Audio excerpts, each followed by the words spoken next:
This is the multiple award-winning GardenDC podcast, the podcast about everything gardening in the Mid-Atlantic region and beyond.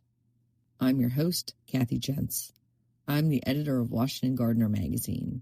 Our content is aimed at gardening enthusiasts, people who grow everything, from edibles to ornamentals, natives to exotics. If it grows in our area, that's what we talk about. Welcome to episode 293 of the GardenDC podcast. In this episode, we talk with Chris Smith, Executive Director of the Utopian Seed Project, all about okra. The plant profile is on American elderberry, and we share what's going on in the garden as well as some upcoming local gardening events in the What's New segment. We close out with the last word on moonlight and wildflowers from Christy Page of Green Prints.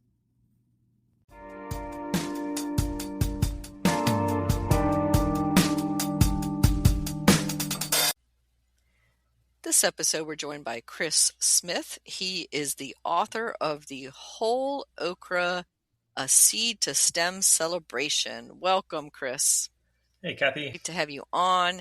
And Chris, I feel like I have been the okra proselytizer for so many local gardeners here in the DC area. I'm so happy to have you on to be another, we're going to call it maybe prophet or okra pusher. But before we go into all of that, we want to talk about you a little bit and your background. And were you born with chlorophyll in your veins and a green thumb? In retrospect, I like to think so. But if I did have green thumbs when I was born, I didn't recognize it myself until much later in life.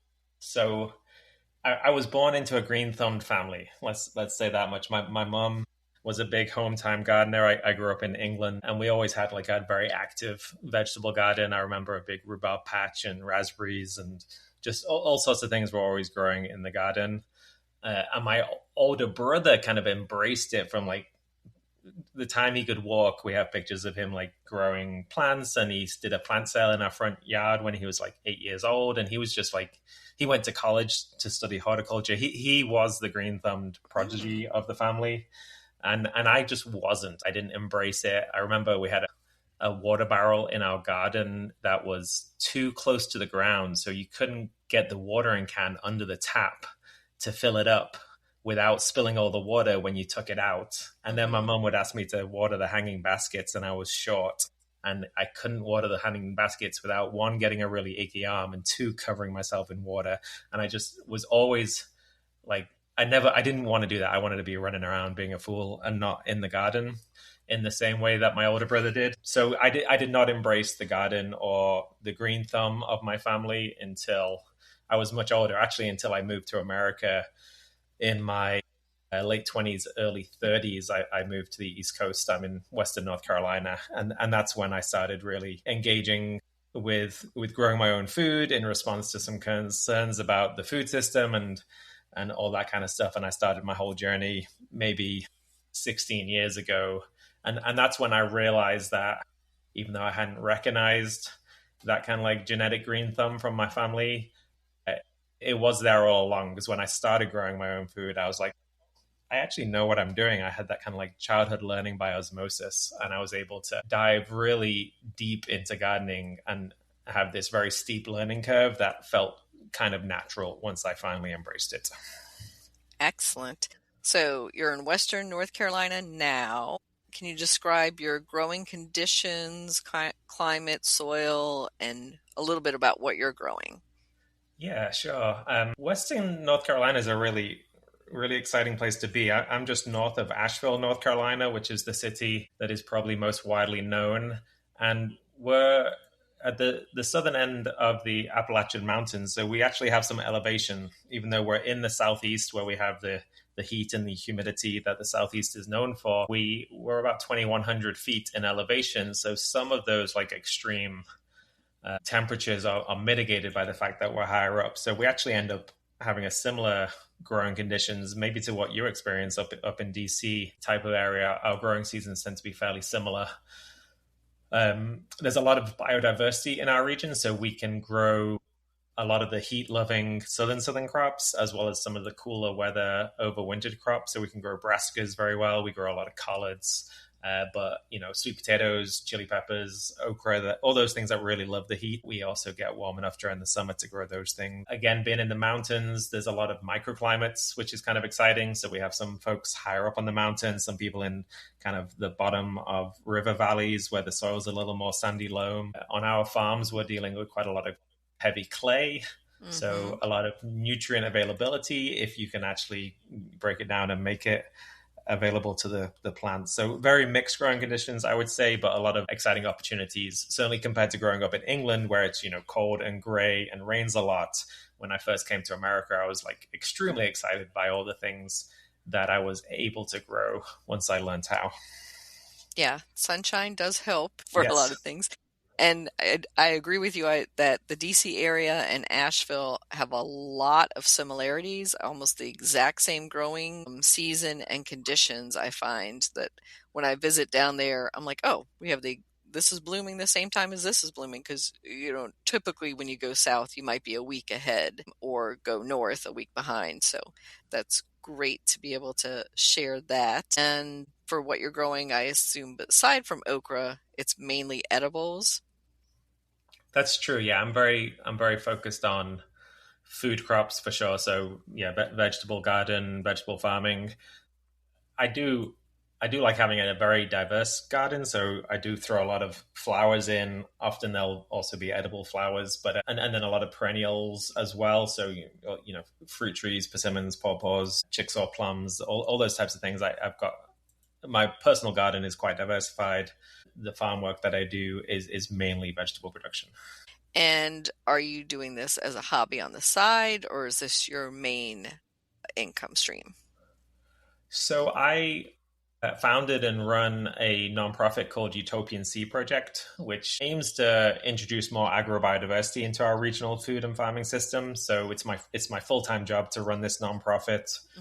We're about 8 years into it now, so I've got 5 employees and don't spend as much time on the farm myself as I used to when we first started up. But it's definitely a full-time endeavor to grow lots of okra, but also lots and lots of other crops as we explore all the different varieties and all the different crop types that you can grow in this region. And mainly you're raising them for seed to share those seeds. Yeah, there's kind of like a core founding philosophy in all the work that we do, that the seed is the thing that connects all the other pieces, whether it's the food systems work or the farmer support work or the climate adaptation work. It always comes back down to the seed. So we're always trying to find the varieties that grow best in our region and then saving the seeds from the best plants and carrying them forward to the next year to grow again. Or we're mixing up varieties and making selections for new plants that do well in our region. Just a lot of exploration, experimentation, a lot of celebration behind the seeds as well, in terms of like their power and potential to really positively affect our local food systems. And I find seeds to be so magical. And with our annual seed exchanges that we host with Washington Gardener Magazine and Seed Swap Day that we help facilitate, I feel like, I don't want to say seeds are the entry drug, but seeds are so inexpensive and so easy to share that I can't imagine gardening without them. But I do know people who just never start things from seed. Yeah, and they're so abundant as well. So, like to say that, you plant one seed and you can get hundreds, if not thousands, back in return. So they're very generous, which makes it, I think that leans into the general gardener spirit of growing and sharing food. And then the seeds really multiply that effect. When you save the seeds, you have plenty to share as well. Absolutely. So let's turn to our topic of okra. And I know there are listeners out there ready to turn this off. Please don't. We're going to change your mind on okra. So when I talk about okra to people, there's the yuck factor. So let's get that out of the way right out front. And why okra, Chris, and why do you love it? So I kind of referenced a little bit that when I first came to America, I think of my American life as when I first started growing food, even though I grew up in this family that grew a whole bunch of different stuff. But there were so many things that I could grow in America that just there was no chance to grow them in England. And so my very first home garden in America, I kind of just did that classic gardener thing where I just got totally overexcited about all the different things that I could grow. And I remember having phone conversations with my mom saying, I can grow peanuts, I can grow sweet potatoes, I can grow tomatoes without a greenhouse, I can grow okra. And she hadn't heard of okra. I didn't know what okra was. And I just had all these things I could grow.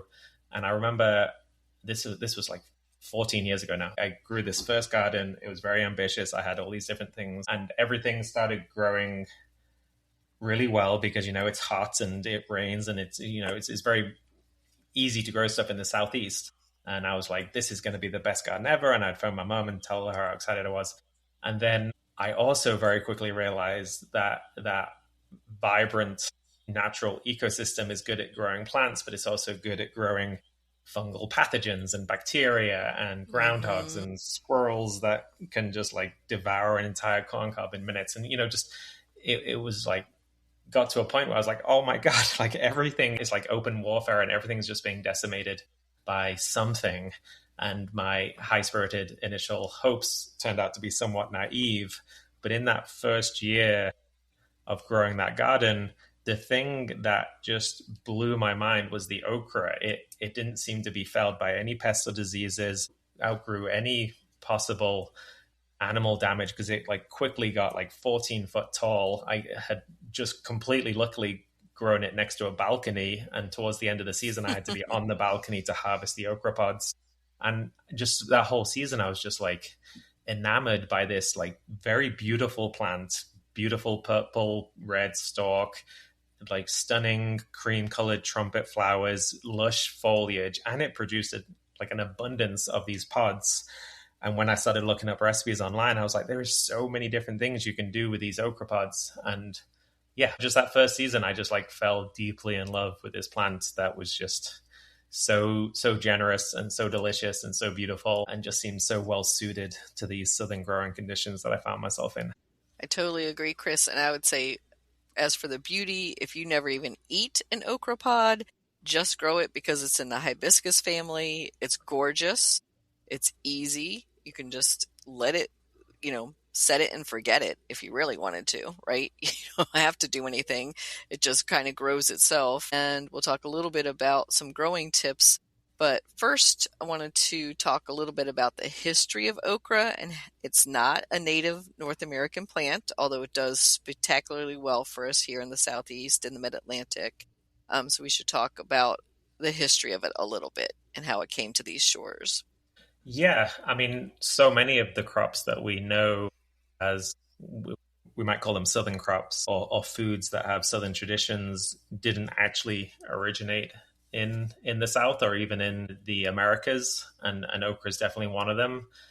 Okra came to us via the transatlantic slave trade, so kind of West Coast Africa, where it's widely grown. It came across the Atlantic and got adopted into the southern foodways, along with, watermelon and southern peas and sorghum and plenty of other crops. In terms of its like true botanical origins, then it's still somewhat disputed. There's botanical claims that place it in East Africa, kind of like Ethiopia region. There's some compelling evidence that it could have originated way back when in northeast India. A lot of its wild relatives exist in that region. There was obviously a lot of trading, Silk Road type trading that went on, so it's likely that wild ancestors could have been Asian origin, and then it could have traveled and been domesticated in East Africa. I'm sure genetics and more, ethnobotany will answer these questions at some point. But for now, it's somewhat disputed. But we know for absolute certainty that it arrived in the Americas via the transatlantic slave trade. Mm-hmm. And those were probably obviously African varieties, since it came with the enslaved peoples. And there are varieties that are, I think, endemic to a lot of different places that have evolved over decades, right? And that we'll explore in a minute. But first, let's talk about that first okra that you grew. What variety was that? It was actually Hill Country Red, which is It is a variety that's known to get tall, and it's not your classic green okra that you would see in the store. I describe them as like stubby pods, so they're kind of like quite chubby or wide and don't get super long. Hill Country Red has like deep ridges, but it's a particular phenotype. Like what it looks like in the field is that it has a green pod, but then it has red blushing on the end. So it's like a two-tone colored okra. So it's a very beautiful, chunky okra, really good for pickling because it's got a lot of heft and obviously very productive on these big plants. Mm-hmm. I think if you went to any hardware store, garden center, and were to pick up a packet of okra, it's probably going to be Clemson spineless, correct? Yeah, I'd put money on that. Yeah, so that's an All-America selections, an heirloom type, and it has dark green, kind of thin, long pods. So a lot of people who are growing okra, they have their specific favorites. They like the red or the purple, or they like the green or darker green because there's lighter greens. What ones are you particularly fond of, Chris? I mean, to some extent, it's like asking me to pick my favorite child. I've grown so many varieties at this point, like hundreds of varieties, and it really is mind-blowing how much diversity is out there, especially when you compare it to what you would experience if you walked into a supermarket and saw okra. It's you always see that Clemson spineless-esque green, slightly ridged pod in the store, and that's what a lot of people that's all they know that is okra. But as I've grown more and more varieties, the stunning diversity is really fun to explore. Maybe I hadn't really made this connection before, but maybe because of the color tones of that first okra I grew, that Hill Country Red, then that might have just locked in my head as an early okra memory. That green with red blushing has always appealed to me. I've always found that to be quite beautiful. There's a subtype of okra pod where they don't have any ridges at all. They're completely round. And I've always just enjoyed the uniqueness of that shape as well. I don't have any specific or good reason why I'm drawn to that, but I do like those varieties. I love the plants that have real deep red coloration in the stems. It's just looks good in the garden to have that kind of color variation. Often you can grow a garden and have just a green wall, maybe different tones, but it's all green. So any color you can pull out, I enjoy, and the red okra varieties provide that for me. But really, yeah, I enjoy all okra, especially the unique ones. So, yeah, and I would say, in my experience, I just try to grow a different variety of okra every year just to try different ones. This year I'm doing the Puerto Rico Everblush. That's from seeds brought by one of our attendees of our seed exchange this winter. So thank you to him for bringing them. And I'm just trying to see, is there any variation in the flavor? So do you find much variation between the red and green varieties? I almost feel like there's almost a perfuminess, if you can describe it that way, like maybe a floral tone to some of the more red ones versus the straight green. Yeah, I do think there are flavor differences, and they can be quite subtle.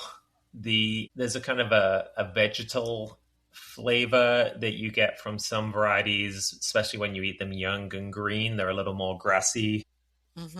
One thing I do find is that as varieties develop, as the pods get bigger, then there's flavor changes too. So as the seeds develop within the pods, before they get woody and tough, those seeds contain oils, and I think that can really affect the flavor. So it goes from being grassy to kind of nutty as they get a little bit older, and I really enjoy that flavor change. Interesting, you mentioned Puerto Rican Everblush. That's a variety that I selected for and brought to market about 5 years ago, and we've done pretty intense flavor selections on that one. And I work with quite a lot of chefs, and we've done, I've grown 300 row feet of that variety and had chefs walk down the row and taste a pod from every single plant. And then we've put a pink landscaping flag in every plant that's really, really tasty. And some of the chef commentary on that one is that it's almost got a sweet pea-like flavor. So there's a sweetness that comes through in some of the varieties. So I've always enjoyed the Puerto Rican Everblush as a good flavored variety for sure. And great to hear that's a favorite with chefs. And so you're describing the chefs tasting them out in the field, and that brings up eating of okra, of course, and preparation. And I, on a hot summer day working in the garden plot, will just snap off a fresh pod and eat it there. And people are always shocked that you can eat okra raw. Yeah, I've met that same feedback, which is surprising to me because I actually think it's one of the best ways to enjoy okra. It's so, it's crunchy and it's fresh and refreshing. You get a lot of that kind of just core flavor that comes through when you haven't, deep fried it to oblivion or anything like that. So you just get to really enjoy it in its pure essence. And, I've got young children, or they're not so young anymore, but when I was writing the book, they were young and they would come out into the field with me and just snack on okra straight from the plant. And it's just a really fun and simple and accessible way to enjoy it. I also find for those who don't like the mucilage, aka the slime factor of okra, that the fresher and raw is a much easier way to eat it for them. Yeah, I would agree with that unless they stand there and chew a lot. Yeah. Don't chew on it like it's chewing gum or cud or something, right? Then you're going to definitely start to have the mucilage factor come in there. The more you break those cells down in your mouth, you can get some really slimy okra that way. But if you just eat it like a cucumber snack in the field, then you avoid a lot of the mucilage real quickly. And because it's fresh and green, so refreshing, as you said. But also, I wouldn't pick it and then wait a couple days and eat it raw. I think at that point, it's lost that freshness, that greenness. But I do know people who would, buy it from a farmer's market because maybe it was picked that morning or the evening before. And that's probably still fresh enough to get that effect. Yeah, I'd agree with that. I think that's maybe true of so many vegetables that we don't even recognize. The closer to the source, both in time and proximity you can get it, the better it's going to be, right? Yeah, because I would say once it's at the grocery store, no. We're just going to put it as a no. Almost the same to me as fresh corn, right? You want it straight from the field to hit the plate, and once you've waited a day or two, it's no longer fresh corn. Yeah. And if it's going through the supermarket system, then it's highly unlikely that it's in any way local. Even if it is in season, so much of our okra that ends up in the supermarkets is being grown in Central America and shipped a long way to get to us in the first place. So I definitely treat okra as one of those very much loved seasonal pleasures. And I'll preserve okra myself, but I won't buy okra out of season. Same. And I think it has a pretty long season, unlike some vegetables, which is the good part about eating it seasonally. So maybe from mid-July through September, even early October, right? Yeah, I'd agree with that. And we can get a jump on the season that our okra is coming in like right now. So end of June, and depending on when that first frost is, it'll just keep cranking out pods all the way. So we can get it into October, which is pretty fun. And there are a lot of great ways to preserve it. So it is possible to have year-round okra just in different forms. Yep, and we'll get into some of those preparations in a second.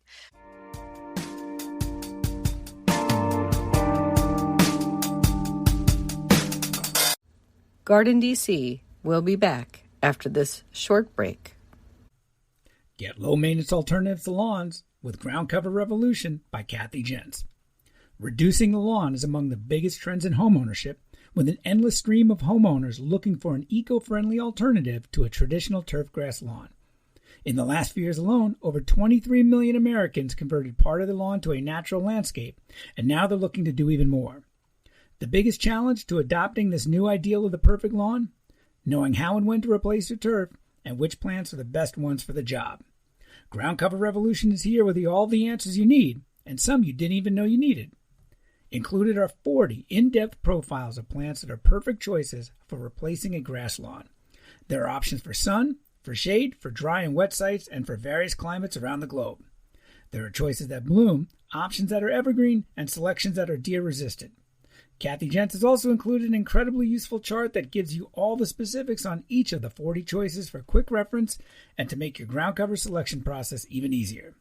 Whether you want to replace the entire lawn or just reduce the amount of land dedicated to turf, Ground Cover Revolution will help you usher in a new and improved idea of what a beautiful lawn should be. Ground Cover Revolution is available now wherever you buy books, including Amazon.com and Bookshop.org. ¿Qué hule? ¿Me extrañaron? Aquí tienen a Aurelio. Esta es la saga más famosa de la televisión hispana. Soy indestructible, imparable. Y su banda sonora se escribe con balas. Te gusta que te vean, que te aplaudan. Y eso está bien. Alguien tiene que ser el payaso. Pero cuando falles, que vas a fallar, no va a haber segunda vuelta. Hoy vas a pagar con sangre. El Señor de los Cielos, temporada final, martes 7 de julio a las 9:08 Centro por Telemundo y Peacock.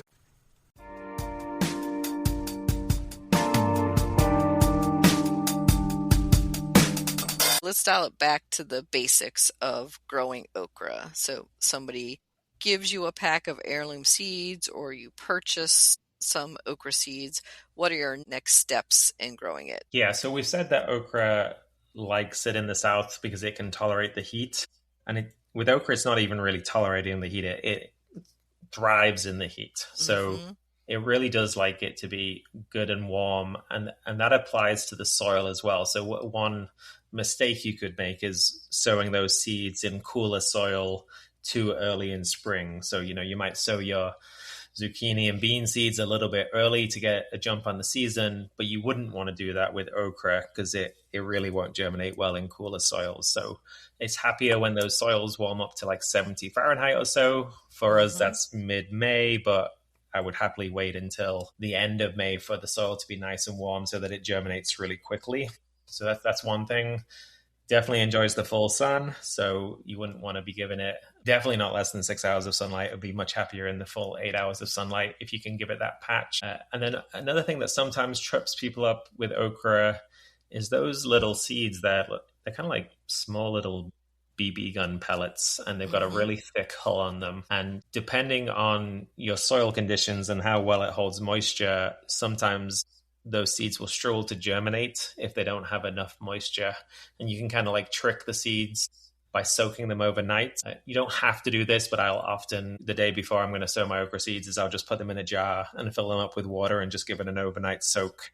And it just allows the seeds to imbibe a lot of water, soften the hull a little bit, and germination is just a little bit easier for the seeds. So you'll get a little more consistent and even germination if you can give them a little bit of pre-soaking. The same with my peas and beans, and definitely with okra as well. At least a 4-hour soak, right? At least soak them overnight if you can. As far as soil quality, I found okra to be very tolerant of poor soils. How about you, Chris? Yeah, I'd agree with that. It's got an incredibly impressive root network. So it sends down a very deep taproot. So it's able to pull up water and nutrients maybe from further afield than other crops.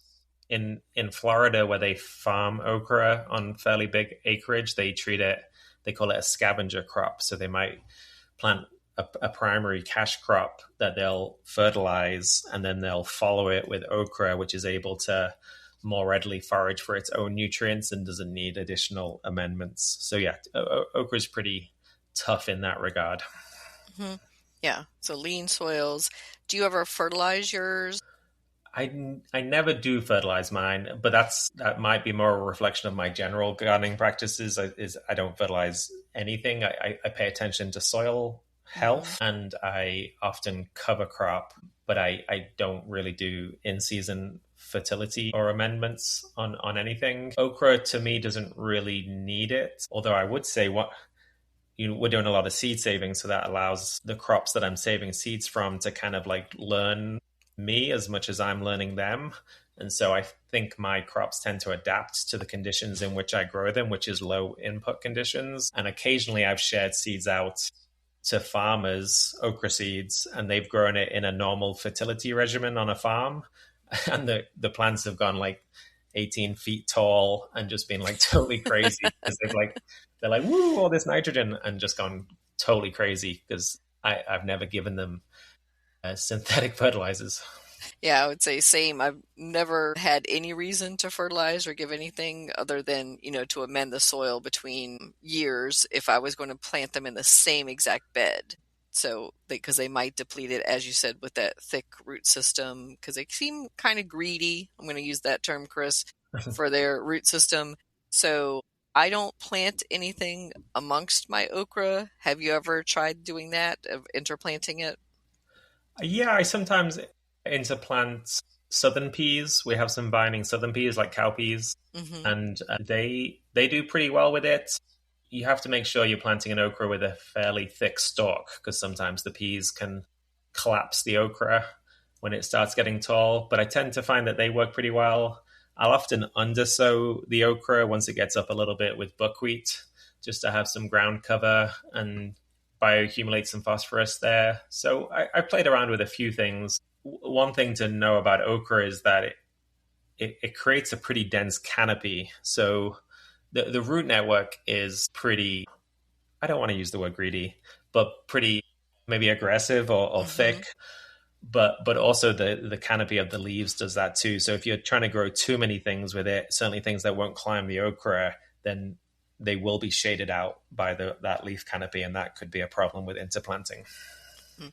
That does bring up for some of our listeners and myself, when you're in an urban growing situation, when you have a small plot, maybe you're only doing a handful of okra plants, and probably those varieties that are on the shorter side, so you're not shading out your rest of your vegetables. Do you have any dwarf or shorter varieties of okra that you recommend? Yeah, there's one variety which has done really well in our taste tests, is pretty high yielding, and people seem to like. It's a very early variety, and I don't know if you're probably aware of Ira Wallace, who's just a wonderful seed matriarch who's part of Southern Exposure Seed Exchange. It's her favorite variety as well. So there's a lot going for it. It's Cajun Jewel. And we've grown it in replicated trials down here, and it's done well for us as well. So, and then I mentioned that because it doesn't get much taller than 3 or 4 feet. So it's a pretty good short variety. And that sounds like it would be ideal for container growing as well. Yeah, it should do okay in containers. I have grown okra in containers, and I often joke that you can grow okra in containers, but often okra can't be contained, because I have had the root network bust out of the bottom of the bucket and weld itself to the ground, and go pretty wild. Yeah, and I haven't had too much problem with wind, as opposed to, say, sunflowers or corn, with having to stake okra ever. There's two comments on that. One is Seed Savers Exchange did side-by-side trials on this, where they planted the same okra, but some of them they direct seeded, where they put the seeds straight into the soil, and some of them they started the seeds in little flats and then transplanted them out. And then the year that they did that, they had a summer storm come through, and every plant that was transplanted blew over, and every plant that was direct seeded did not blow over.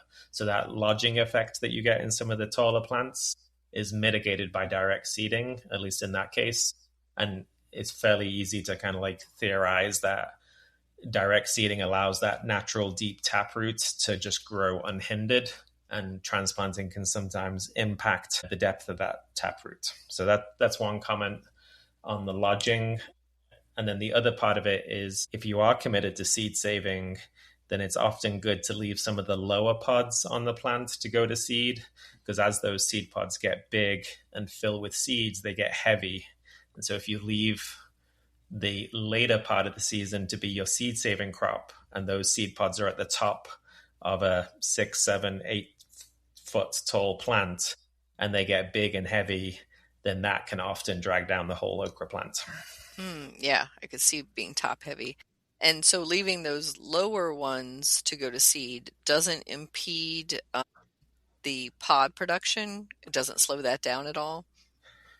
If you just leave in a couple of pods, then it doesn't affect it at all. I circled that question a lot when I was researching this okra book, and I didn't get a clear answer on whether letting everything go to seed from the get-go affects total yield. But I've seen plants, and I've left plants myself unharvested and had like 30, 40 fully mature pods on it. So I don't think it affects it. The only thing that I have noticed is, and this is true of other plants, if you were to transplant your okra into the ground and it were to flower really early when the plant was still quite immature, then that flowering might be a stress response and not part of its natural cycle and can stall out the growth of the plant. So if you've got an okra plant that's only 12 inches high and putting on flower buds, then I go in and pinch off those flower buds and allow the plant to grow into a more of a healthy, robust plant before it starts its reproduction cycle. And so if you've got a pretty good, healthy plant, then it can keep cranking out pods for the whole season. If it's a real small plant that starts flowering early, then those pods could stall out the overall growth of the plant.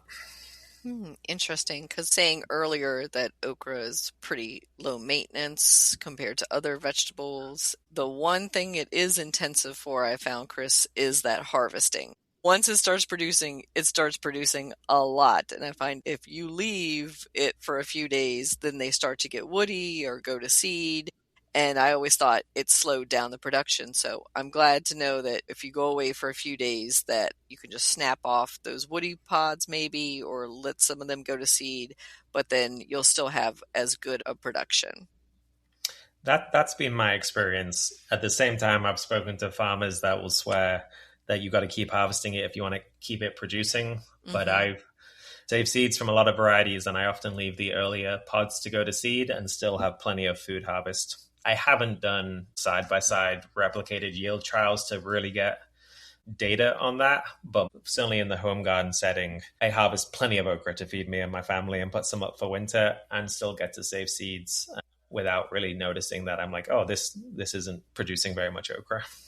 And most okra are very prolific pod producers. Are there any specific varieties that are more intensive? Is that something that breeders and maybe yourself are aiming for versus some that only just produce a few pods, say every few days? Yeah, there's definitely differences. Interestingly, a trial we did last year was on yield over a few different varieties, and Clemson spineless, for all its ubiquity that I love exploring that diversity, Clemson spineless is a high-yielding variety, so there is a reason why a lot of people like to grow it. So we should give credit where credit's due, even though I'd love people to explore all those other wonderful pods. There's a variety called Heavy Hitter, which was bred by somebody called Ron Cook, and he intentionally selected from plants that produced more pods, and he did this for multiple years and has ended up with a plant. I've grown it and I've seen pictures of it where he'll have like tree trunk style central stalk, crazy amount of branching, insane pod production, like hundreds and hundreds of pods per plant. He just emailed me like last week and told me that he'd won a Guinness World Record or something for the like number of pods produced per plant. Like, so Heavy Hitter okra in terms of pods per plant is off the charts. And do you do any pruning, any selection of taking out lower foliage or upper foliage to produce? I'm going to guess the answer is no, Chris. I'm a bit of a lazy gardener, so personally, no, I don't do a lot. I do have a preference for varieties that don't branch. So if you've grown okra, some varieties will just have one central stalk and all the pods will kind of form off of that central stalk. Some other varieties will put out side branches and become really shrubby and bushy.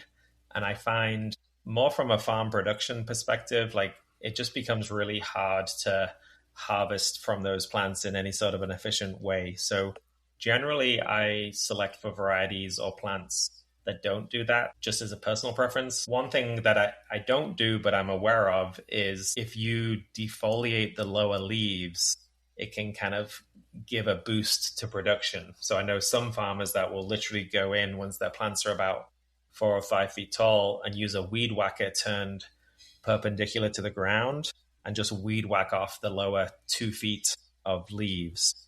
And that kind of gives this just like, surge of energy into pod production. And we had one farmer that went from like 220 pounds of okra to 600 pounds of okra from 1 week to the next, just by going in and weed whacking off those lower leaves. Wow, interesting. So maybe something to try out, especially if, you find it slowing down maybe at some point in the summer. Is there a summer lull that you experience? Yeah, in the mountains where I am, I don't think we really have enough season to do this, but in further south, and they do this more in India, it's a technique they call rattooning, where they'll actually, as they kind of like start dropping off that peak summer production, they'll just chop the whole okra plant off almost to the base, and then it will resprout and regrow again, and they'll get this second flush later in the season. So you can definitely, if you were to just top the okra, then you'll get more lateral branching and more pod production. So you can kind of like inspire it to produce more. Again, in our length of season, as that peak production starts dropping off, we're kind of like in the dog days of summer at that point anyway. And I've never felt the need to give it that final boost, because there's not really enough season to make it worthwhile.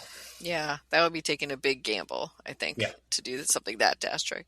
Yes. How about watering? So usually, an inch a week is what we say for most of our vegetable plot, but okra, maybe not even that. Yeah, the water question is an interesting one. Okra is definitely drought tolerant. That impressive taproot and lateral root system definitely allows it to like look after its own water needs. But one like modifier to that is, even though you could go like 2 months without rain and without water, and the okra plant probably wouldn't die, but it's not going to be very productive. So it's drought tolerant, but not drought productive. So if you want to have like consistent, good quality pod production, then aiming for that inch of water is actually what the okra probably wants. But again, we don't irrigate, and we rely on natural rainfall. And so we kind of just deal with what we've got. And okra is definitely happy to hang out without the rain. But the pods will get woodier when they're shorter and not grow as quickly and won't grow as productively. So just a trade-off that you should bear in mind. Yeah, and it's one of the things that you don't need to do drip irrigation or anything like that. Maybe if you don't have any rain for a week or two, just kind of slowly water at the base. Yes, yeah. From a home gardener perspective, that's definitely more than adequate. If it's dry out for a bit, then just give it some bottom watering. From a farmer perspective, then you'll often see okra on drip irrigation, just so they can get that consistency of yield, because you will definitely notice a drop in yield when you have a drop in water availability. So let's talk about some of those yummy ways to eat okra and preserve it. So my personal favorite, Chris, is okra pickles. What are some of your favorite ways to consume okra? It's hard to go wrong with a good okra pickle. I'm not a sweet pickle person, so people have given me okra pickles that have been on the sweet side, and I will continue to say that I enjoy okra always, and I definitely don't mind a sweet pickle, but I would much prefer like a real tangy, sour, spicy, garlicky okra pickle over a sweet okra pickle any day.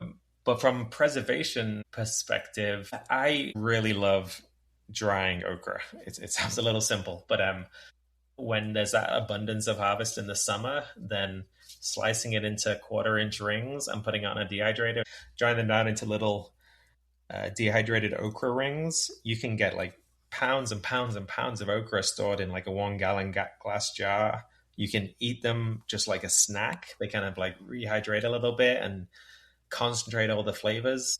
They're just yummy as a snack. But then that jar of okra, you can just take a 1/4 cup scoop and put it in any soup or stew throughout the winter. And when those dried okra rings rehydrate into the stock or the soup or the stew that you're cooking it in, it just like reabsorbs all those flavors. And yeah, just dried okra in winter soups is one of my favorite things. Wow.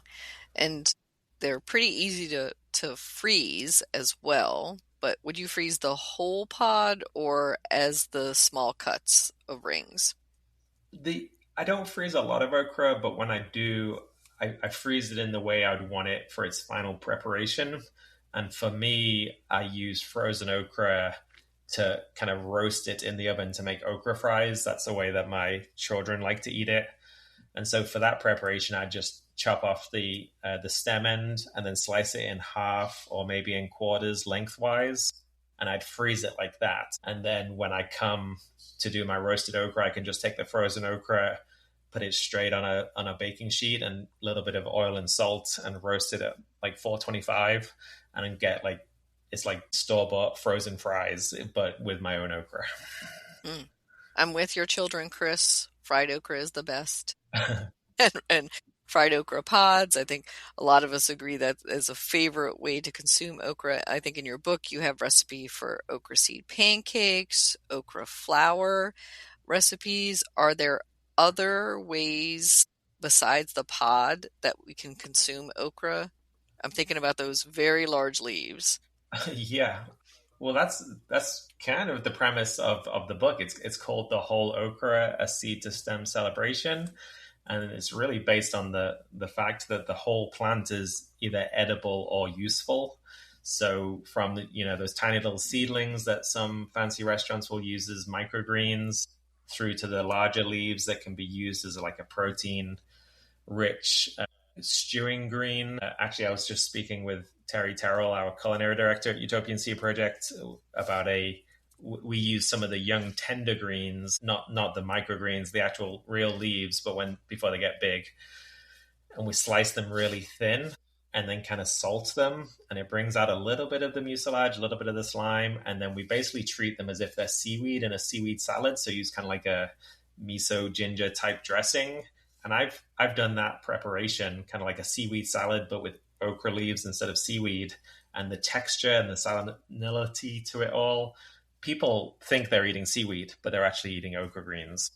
So that's a really fun way. But just slicing them up and cooking them like a stewing green with tomatoes or with coconut cream and turmeric. There's so many different ways to use the greens, and they're so deeply healthy for you that I love okra as a summer green. The flowers are edible. Obviously the pods, there's so many ways. We've already talked about some of that. But the seeds within the pods are edible too. So there's mature seeds can be ground into a flour, and I've used them for pancakes and for bread making and for okra seed muffins and all sorts of things.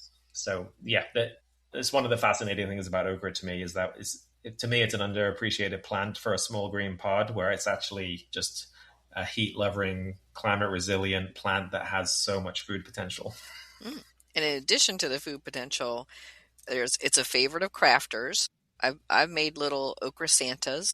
Yeah. If you've ever seen those, but the dried pods are very easy to use and they pretty much last forever once they're fully dried. But there's tons of other uses for the plant itself aside from culinary use. Yeah. People use those dried pods in flower arrangements. They're very often you'll get the two-tone, the darker and the light in a seam, so they look really pretty. You can paint them for Santas or use them in stars and wreath making and all that kind of stuff. So the pods, dried pods, have a lot of potential. The stalk itself, you said earlier that it's in the Malvaceae family, or you said hibiscus. It's related to hibiscus, which is in the Malvaceae family.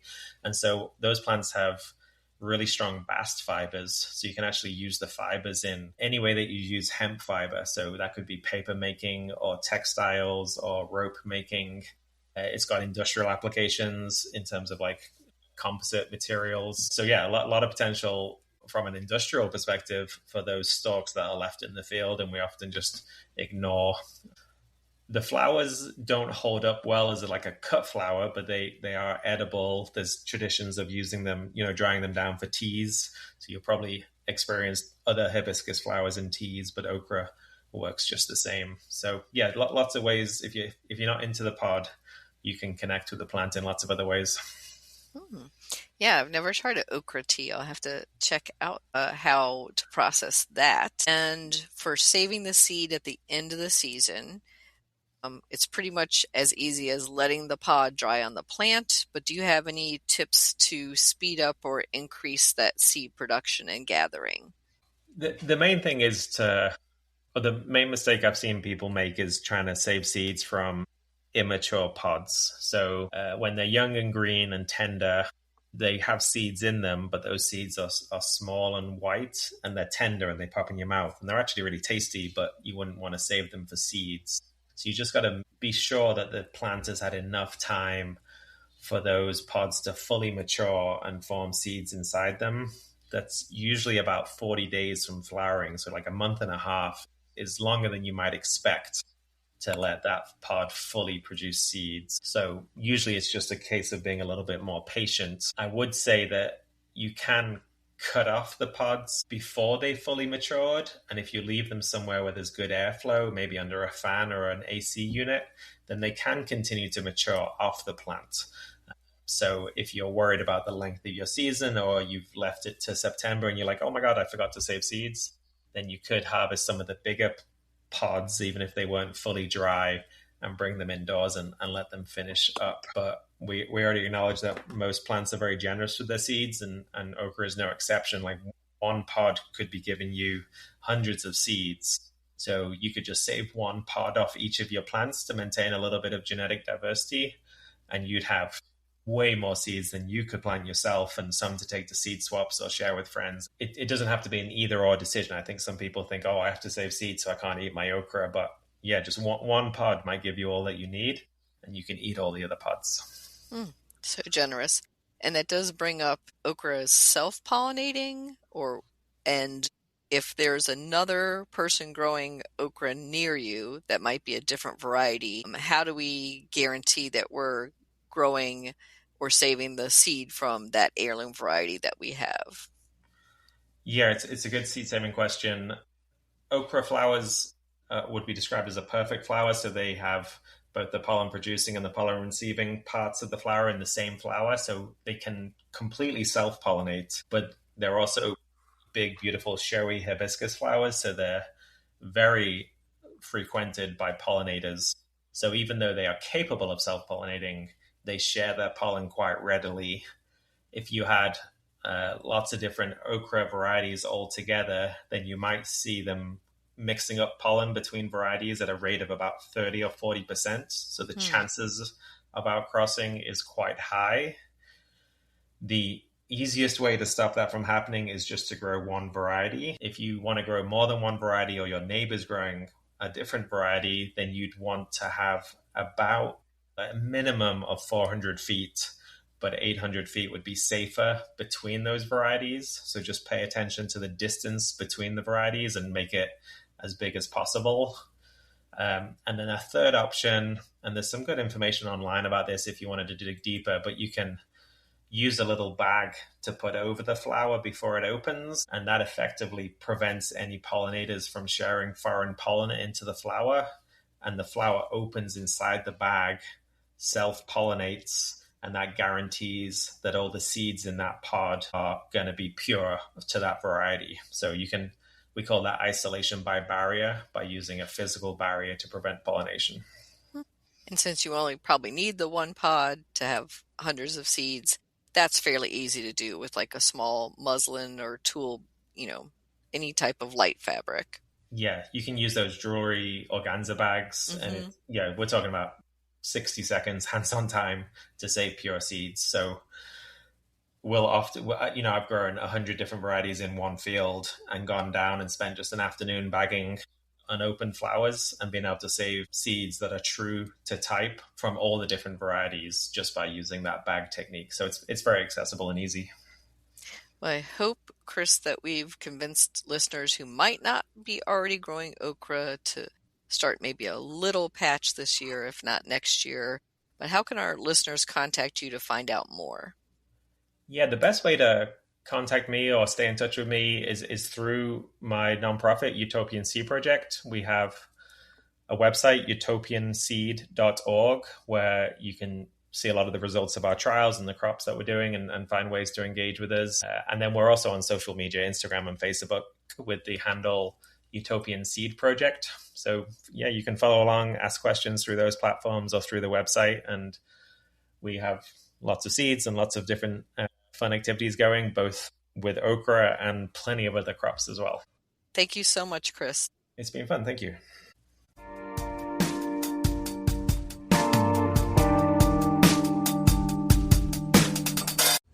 GardenDC will be back after this short break. In the book The Urban Garden by Kathy Jentz and Terry Spate, you'll find dozens of inspiring and creative ways to grow flowers, shrubs, vegetables, herbs, and other plants in small spaces and with a limited budget. Whether you want to grow on a balcony, rooftop, front stoop, or a tiny urban patio, turn your growing dreams into reality and build a gorgeous and unique garden that showcases your personal style while still being functional and productive. With the ingenious ideas and resourceful tactics found here, you'll be maximizing yields and beauty from every square inch of your space. No matter what you grow, the 101 amazing growing ideas found in the urban garden will turn your tiny urban yard into a treasure trove of green you'll be proud to share with family and friends. Buy your copy today at your local retail bookseller or order it online now at Amazon.com or bookshop.org.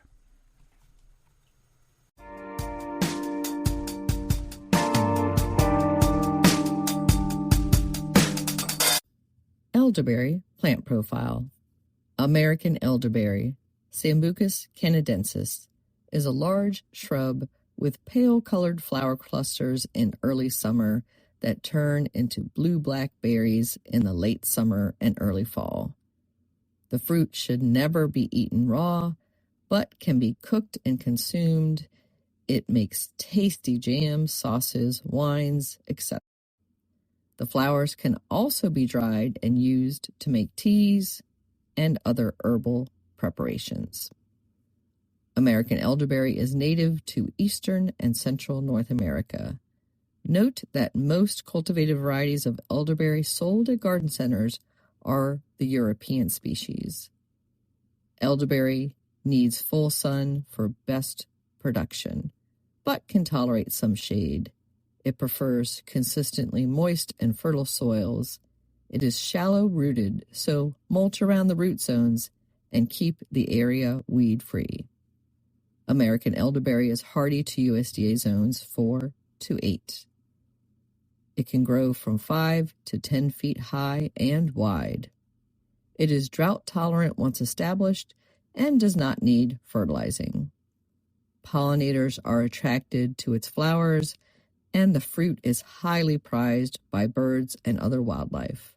It is browsed heavily by deer, so the young plants require fencing or other protections to get established. Like many berry plants, elderberry has a suckering growth habit. It is best to prune elderberry in late winter or early spring. Because elderberry produces fruit on new growth, remove any canes older than 3 years old. Elderberry need to cross-pollinate with 2 genetically different varieties to produce a full crop. Plant 2 or more compatible elderberry cultivars, such as Pocahontas and Bob Gordon, within 60 feet of each other. Some varieties can have a small amount of fruit on their own, but would produce much more when cross-pollinated. Elderberry can be propagated from either soft or hard wood cuttings or root divisions. Elderberry, you can grow that.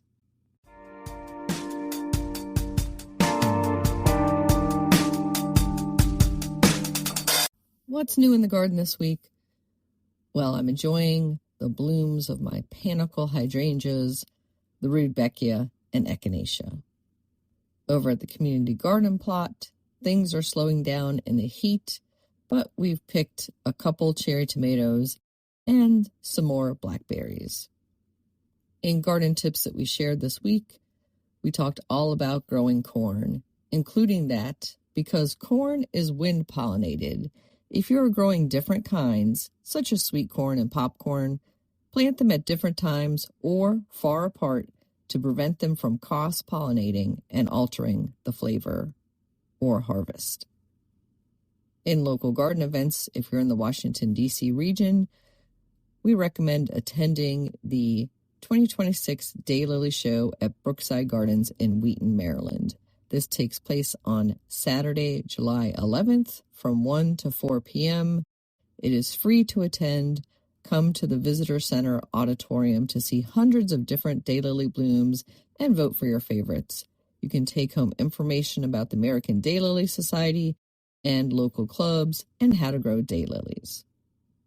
And then on Saturday, July 18th and Sunday, July 19th, from 10 a.m. to 8 p.m. is the Lotus and Water Lily Festival at Kenilworth Aquatic Gardens in Washington, D.C. This year, they're celebrating urban national parks alongside America's 250th birthday. Find out more about that at the National Park Service's website. And then on Wednesday, July 22nd at 10:30 a.m. to 12 noon in person at Brookside Gardens, I am teaching a class on edible flowers for flavor and health. You can register for that through the Montgomery County Parks website, Active Montgomery. You can discover the world of edible flowers, learn how common garden blooms and herbs can enhance recipes, from rose petal cocktails to calendula cream cheese. We're going to taste flowers and herbs, and you'll be able to take some samples home with you.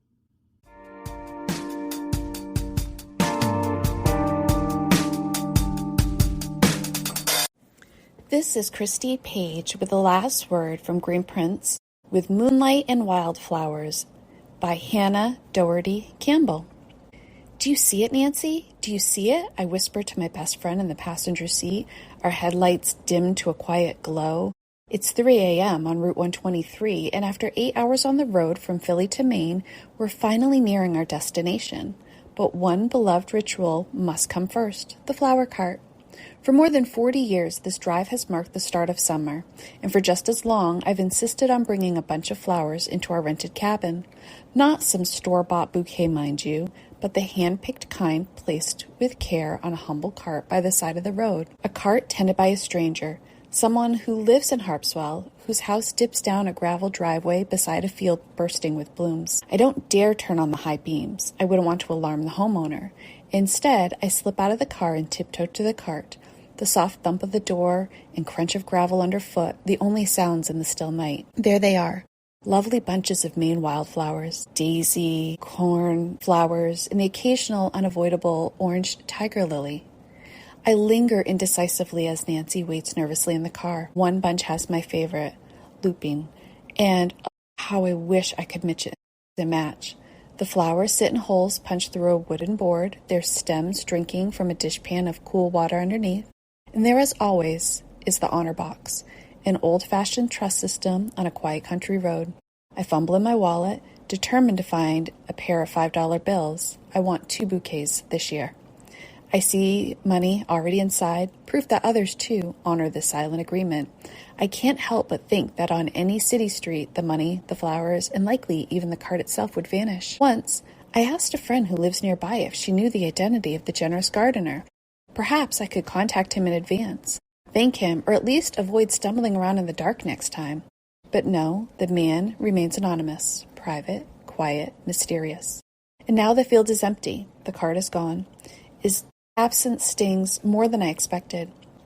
I never got the chance to say, kind friend, you have no idea what your simple gift has meant to us, how your bouquets brought your heart into our homes. Your flowers were more than decoration. They were welcome signs of arrival, symbols of place and peace. They were better than any florist's masterpiece because they came with trust, beauty, and soul. Thank you for every moonlit welcome, for every memory nestled between petals. Thank you for believing that the money would be there when the flowers began their departure with smiles in the moonlight. This has been The Last Word by greenprince.com and Christy Page.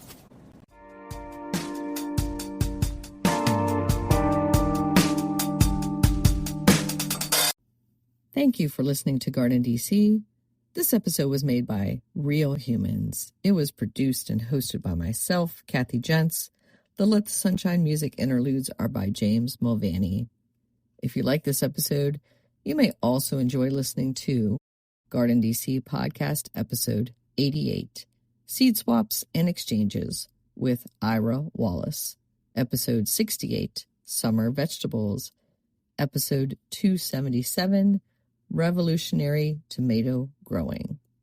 You can become a listener supporter by going to the link in our show notes. Another way to support this podcast is to subscribe to our monthly digital publication, Washington Gardener Magazine.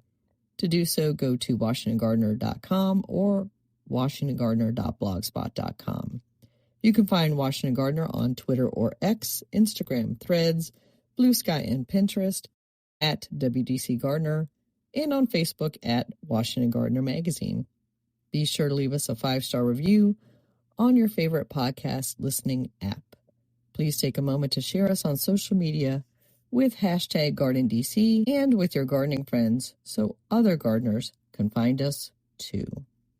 Happy gardening!